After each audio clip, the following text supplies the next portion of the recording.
The year 2004. The place, Yellowstone National Park.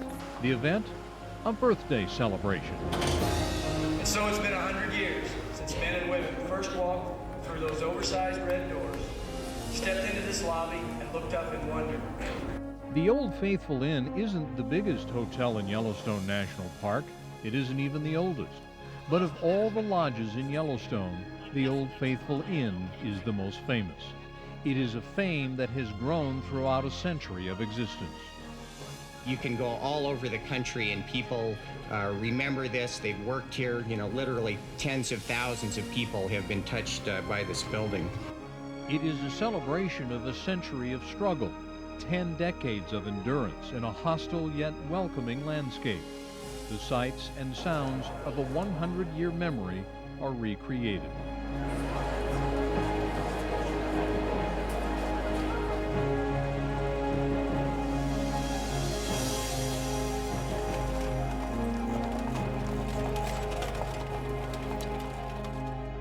The Old Faithful Inn was unlike other hotels of its day.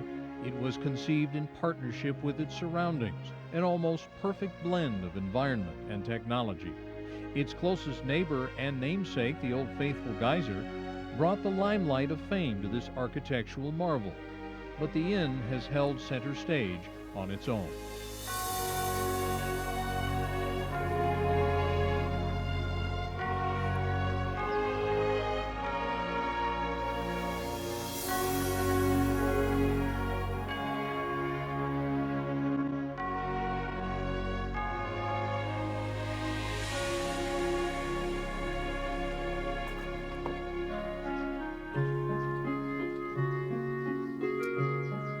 This lobby first welcomed visitors on June 15, 1904.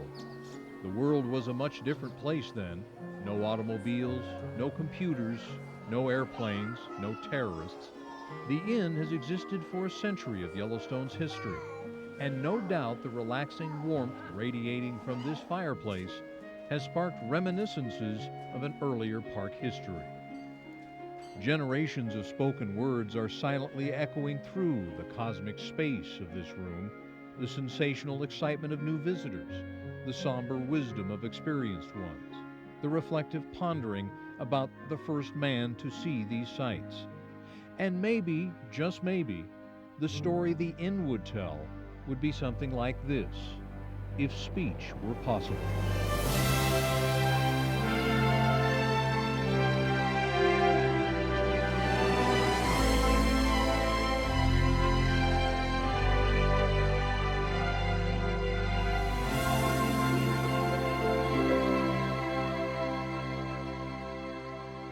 There were two different classes of tourists to Yellowstone almost from the beginning. Visitors separated not just by material wealth, but by the way they enjoyed the park.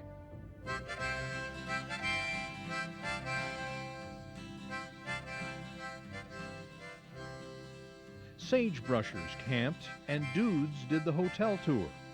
At first, all park visitors were all sagebrushers simply because there was no other way. Yellowstone was wide-open country in 1872, its trails blazed by hoofprint and moccasins. It was a time when 35 to 40 miles was a sun-up-to-sundown journey. This was their view of the canyon of the Yellowstone. They heard the rage of the river as it was forced over the rocky edge, smashed into spray, and dropped 309 feet to the canyon floor.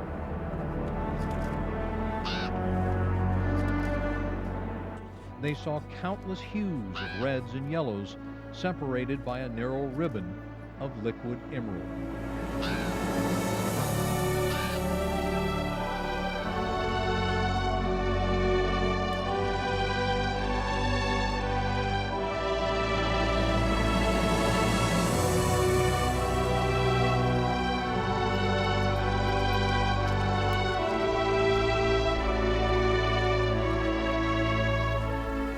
The Richards spent 9 days doing the park. They traveled with a camping outfit similar to this.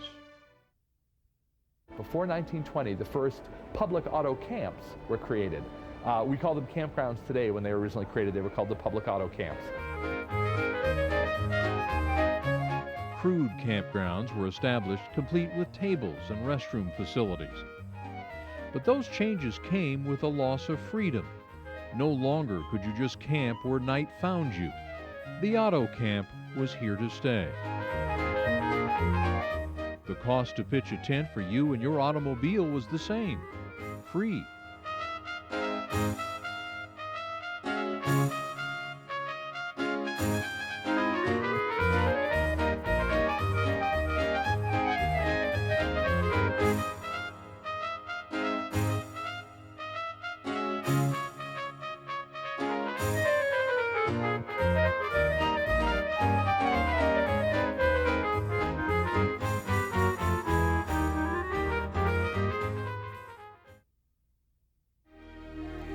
You can still ride horses.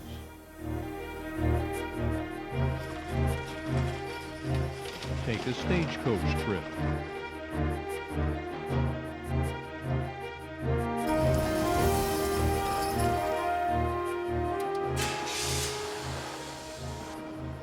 Take a tour in this old bus, complete with a guide.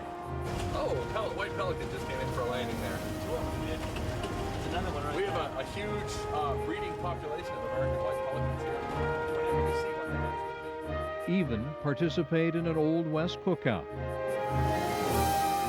where the steaks are cooked to perfection.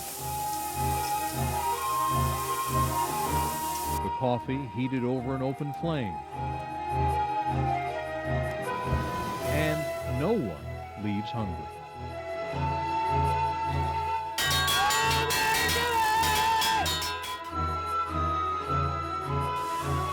And the entertainment? Old-fashioned singing around the campfire, of course. From the rustic cabins at Roosevelt Lodge with wood-burning stoves, to a room at the Old Faithful Inn, complete with steam heat, and bathrooms just down the hall. We're renting 89 rooms today in the original part of the building, which we call the old house, and only 10 of those rooms have private baths attached.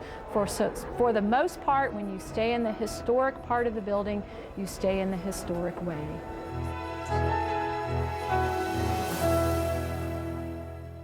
To the oldest hotel in any national park. seen so many changes over time, most of which have been pushed forth by either the visitors of Yellowstone or the concessioners or the government, and most of those changes overall have been positive.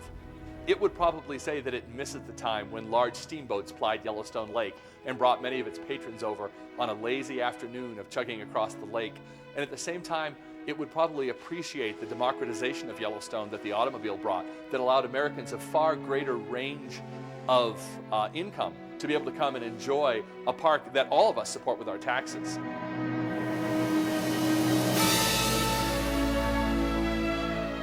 Yellowstone offers it all, and through the years, the lodges and campgrounds at Yellowstone have welcomed generations of visitors.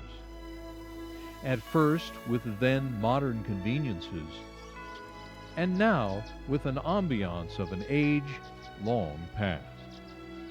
The Old Faithful Inn and the first hotels in Yellowstone were popular because they were bringing visitors out into the wilderness, but giving them an experience that wasn't a part of the wilderness itself. It provided hotels that made them feel very comfortable in what they were used to back in the East Coast. As for the Sagebrushers, well, their camps are no longer in the sagebrush, and their wagons have modernized. But the experience of fresh air and the sounds of the wilderness are the same.